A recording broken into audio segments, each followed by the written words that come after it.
స్వాతంత్ర సాధనలో భాగంగా 1930 నవంబర్ నుండి 1932 నవంబర్ వరకు లండన్లో జరిగిన 3 రౌండ్ టేబుల్ సమావేశాల్లో గాంధీ గారు మరియు డాక్టర్ అంబేద్కర్ ఏ రౌండ్ టేబుల్ సమావేశంలో బాగా ఘర్షణ పడ్డారు?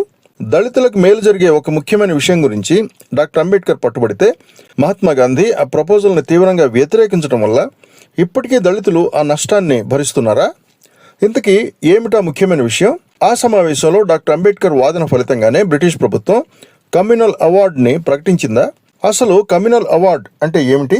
ఈ ప్రశ్నలకు సమాధానాలు ఈ వీడియోలో. Welcome back to my channel.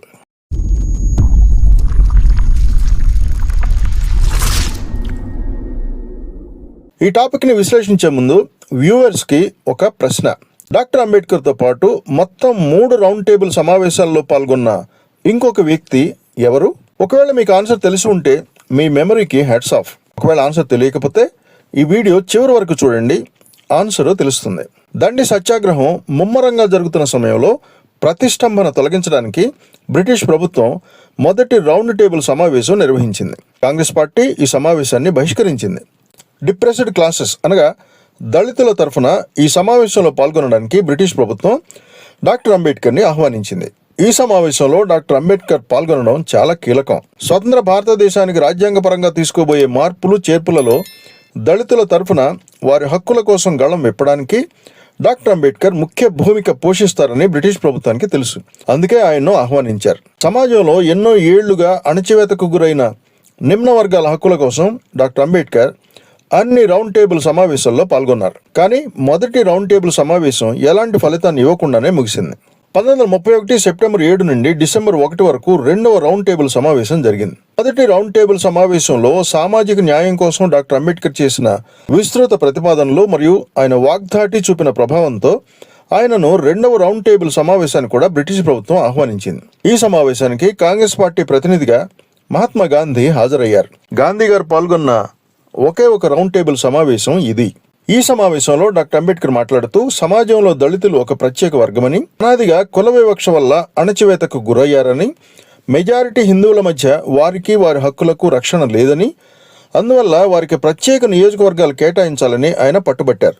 Joint ఎలక్టరేట్స్లో దళితులను ఉంచితే వారికి న్యాయం జరగదని, అగ్రవర్ణాలుగా పిలువబడుతున్న కొన్ని కులాల వారు దళితులను ఇంకా పీడనకు గురి చేస్తారని డాక్టర్ అంబేద్కర్ వాదించారు. జాయింట్ ఎలక్టరేట్ అంటే హిందువులు మరియు దళితులు, ఇతర మైనారిటీలు కలిసి ఉండే నియోజకవర్గం. అలా కాకుండా ప్రత్యేక నియోజకవర్గాల ద్వారా ప్రాతినిధ్యం వహించే దళితులు అగ్రవర్ణాల వారి ప్రభావానికి గురవకుండా వారి స్వరాన్ని గట్టిగా వినిపించగలరని డాక్టర్ అంబేద్కర్ వాదించారు. దీనిని మహాత్మా గాంధీ తీవ్రంగా వ్యతిరేకించారు. ఇలా ప్రత్యేక నియోజకవర్గాలు కేటాయిస్తే హిందువుల ఐక్యత దెబ్బతిని సమాజం ఎన్నో వర్గాలుగా విడిపోతుందని గాంధీ తన అభ్యంతరాన్ని తెలియజేశారు. వీరిద్దరి వాదనలు సైద్ధాంతికంగా పరస్పర విరుద్ధంగా ఉన్నాయి. డాక్టర్ అంబేద్కర్ విస్తృత సామాజిక న్యాయం మరియు దళితుల రాజకీయ హక్కుల రక్షణ కోసం వాదిస్తే, గాంధీ గారు హిందువుల ఐక్యత నిలబెట్టి తద్వారా వలసవాద బ్రిటిష్ పాలనను అంతమొందించాలనే ధోరణిలో ఆయన వాదించారు. డాక్టర్ అంబేద్కర్ స్వతంత్ర భారతదేశ రాజ్యాంగం, సమాఖ్య వ్యవస్థ ప్రాముఖ్యత మరియు మైనారిటీలు, మరి ముఖ్యంగా దళితుల హక్కుల రక్షణ కోసం నొక్కి చెప్పారు. తనకున్నటువంటి న్యాయశాస్త్ర విజ్ఞానం, అపారమైన మేధస్సుతో ఎంత వివరంగా సోదాహరణంగా తన వాదనను వినిపించారంటే ఒక్క గాంధీ గారు తప్ప ఇంకెవరూ డాక్టర్ అంబేద్కర్ వాదనను వ్యతిరేకించలేదు.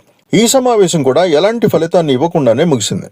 కానీ డాక్టర్ అంబేద్కర్ వాదన పటిమ బ్రిటిష్ వారిని ఆలోచింపజేసింది. దాని ఫలితంగానే 1932లో బ్రిటిష్ ప్రభుత్వం కమ్యూనల్ అవార్డుని ప్రకటించింది. దీని ప్రభావంగా దళితులకు మరియు ఇతర మైనారిటీలకు ప్రత్యేక నియోజకవర్గాలను ఏర్పాటు చేస్తారు. ఈ చర్యతో మహాత్మా గాంధీ ఎరవాడ జైల్లో ఆమరణ నిరాహార దీక్ష మొదలుపెట్టారు. దేశవ్యాప్తంగా ఉద్రిక్త వాతావరణం నెలకొంది. ఇప్పుడు కొంతమంది నాయకులు డాక్టర్ అంబేద్కర్ను ఒప్పించి గాంధీతో చర్చలు జరిపి పూనా ఒడంబడిక జరిగేలా చేశారు. ఆ ఒప్పందంలో డాక్టర్ అంబేద్కర్ను ఒత్తిడికి గురిచేసి ఆయనకు ఇష్టం లేకుండానే ఆ ఒడంబడికలో సంతకం పెట్టేలా చేశారు.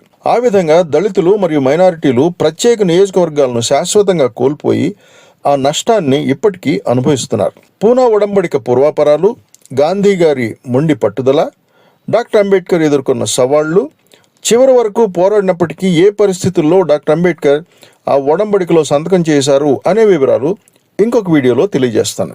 ఈ వీడియో మొదట్లో వ్యూవర్స్ని ఒక ప్రశ్న అడిగాను. దానికి సమాధానం ఏమిటంటే, డాక్టర్ అంబేద్కర్తో పాటు 3 రౌండ్ టేబుల్ సమావేశాల్లో పాల్గొన్న ఇంకొక వ్యక్తి తేజ్ బహదూర్ సప్రు. ఈ వీడియో నచ్చితే లైక్ చేయండి, షేర్ చేయండి, కామెంట్ చేయండి మరియు నా ఛానల్ని సబ్స్క్రైబ్ చేయండి.